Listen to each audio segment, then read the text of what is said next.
બત્તીક પોલીસે બાતમીના આધારે ભાવનગર તરફ આવી રહેલ કારનો ફિલ્મી ઢબે પીછો કરતા કારના ચાલકે સ્ટીયરિંગ પરનો કાબુ ગુમાવી દેતા કાર ડિવાઈડર સાથે અથડાઈ પલટી ખાઈ જતા રોડ ઉપર દારૂની રેલમછેલ થઈ હતી.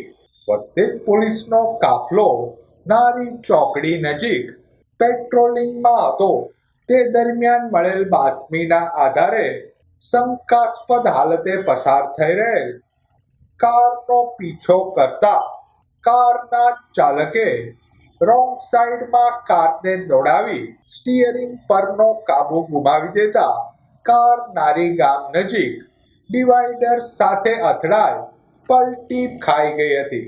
કાર પલટી ખાઈ જતા રોડ ઉપર દારૂની બોટલોની રેલમછેલ થઈ હતી. કારમાં સવાર મહિલા સહિત 4 ઈસમોને ગંભીર ઈજાઓ પહોંચતા સારવાર અર્થે હોસ્પિટલમાં ખસેડાયા હતા. પોલીસે કારમાંથી ઇંગ્લિશ દારૂની 1130 બોટલ કિંમત ₹2.63 લાખ અને કાર મળી કુલ ₹5.62 લાખનો મુદ્દામાલ કબજે કર્યો હતો. આ ઉપરાંત દારૂ ભરેલી કારમાંથી 2 અલગ અલગ રાજ્યની નંબર પ્લેટ મળી આવી હતી.